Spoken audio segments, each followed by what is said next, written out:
Hey everyone, and welcome to Turkmenistan. This country is wrapped in secrets, a place where strange things happen alongside some really tough stuff. It's like the old Silk Road got lost in a dictator's playground. Tucked between deserts and mountains in Central Asia, Turkmenistan has its own special kind of strict government. Imagine North Korea's control mixed with a crazy amount of showing off about their leader.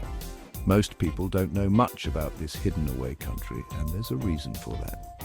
The government controls all the information. Anyone who disagrees is silenced, and the rest of the world is kept far away. But behind all the shiny marble buildings and fake smiles, something darker is going on. This is a country where the president's picture is everywhere, the internet is super censored, and saying anything bad about the government can get you and your family into huge trouble. Human rights are ignored, and the rest of the world has a hard time seeing what's really happening. In the next few parts, we'll explore this mysterious country, going past the propaganda and fear to show you what happens when one person has all the power. To understand how strange Turkmenistan is today, you have to meet the guy who started it all, Saparmurat Niyazov, who called himself Turkmenbashi, which means father of all Turkmen. He used to be a big shot in the Communist Party, and when Turkmenistan became independent in 1991, he easily became the all-powerful dictator. What happened next was a crazy show of self-love, so extreme it would make other dictators look humble. Niyazov loved himself so much he renamed months after himself and his family. He banned opera, ballet, and even the circus because he thought they weren't Turkmen enough. His biggest act of self-importance was a book called the Runama, filled with his random thoughts on everything. Everyone had to read this book, even memorize it. Niyazov's time as ruler was a weird mix of total control and silly rules, but beneath the strange surface was a brutal reality. People being arrested, disappearing, and anyone who disagreed with him being silenced. When Niyazov died in 2006, people hoped things would change. But then his dentist, Gurbanguly Berdymukhamedov, took over. At first, he seemed like he wanted to make things better, but he quickly became just like Niyazov, maybe with better publicity. He toned down some of the craziness, but the important parts of the regime stayed. The leader worship, the silencing of people, and keeping the country isolated.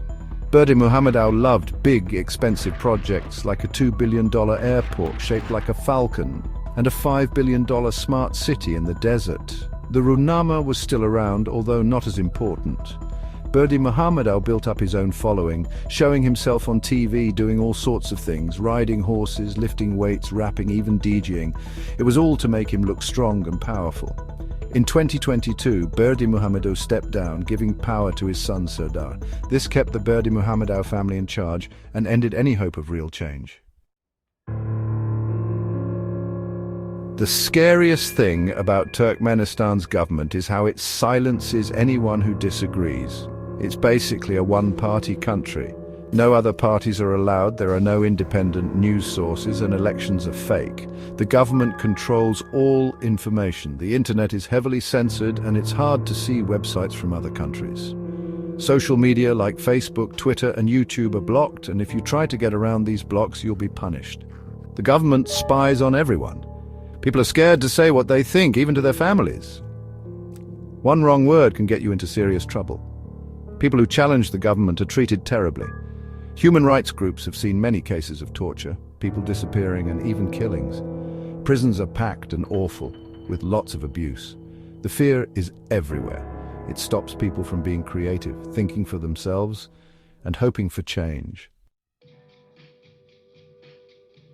Turkmenistan has the fourth largest supply of natural gas in the world. This should make it a very rich country. But most people there are poor. The government controls the economy, especially important things like energy, construction, and cotton. Corruption is everywhere, and friends of the leaders get special treatment. If you question the government's economic plans, you could lose your job and be punished. There's a huge gap between the rich and the poor. A small group close to the ruling family lives in luxury, while most people struggle. Unemployment is high, pay is low, and it's hard to get healthcare and education.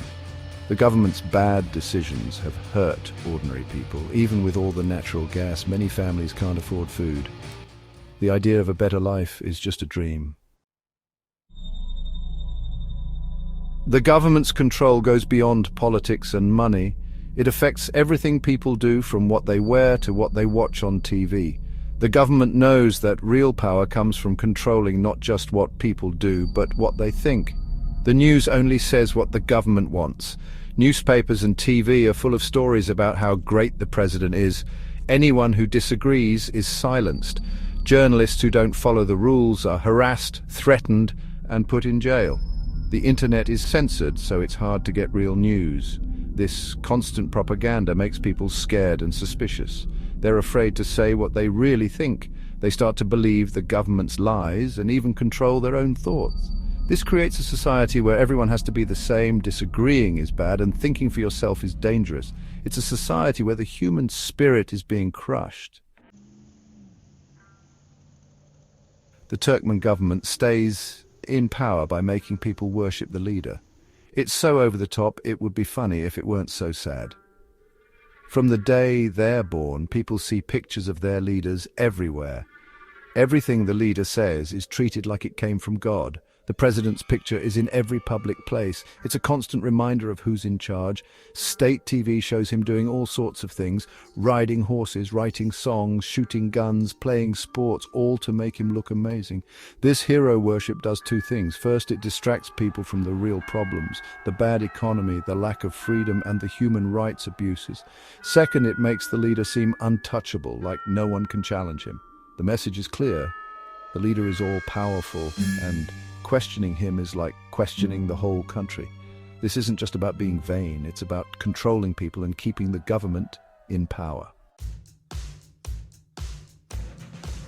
Nothing shows the contradictions of Turkmenistan better than its capital city, Ashgabat. Rebuilt after a big earthquake in 1948, Ashgabat is full of shiny white marble, wide streets, and futuristic buildings. It's a city of extremes. The tallest flagpole, the biggest indoor Ferris wheel, the largest star-shaped building. But beneath the fancy surface, there's a dark side. Ashgabat is built on fear. It's a fake show designed to impress visitors and scare locals. The streets are strangely empty. The few people outside seem nervous. The city's fancy buildings have two purposes. They make the government look powerful and rich, and they remind people who's in charge. Ashgabat is both interesting and scary, a monument to a leader's ego and a reminder of what happens when power goes unchecked.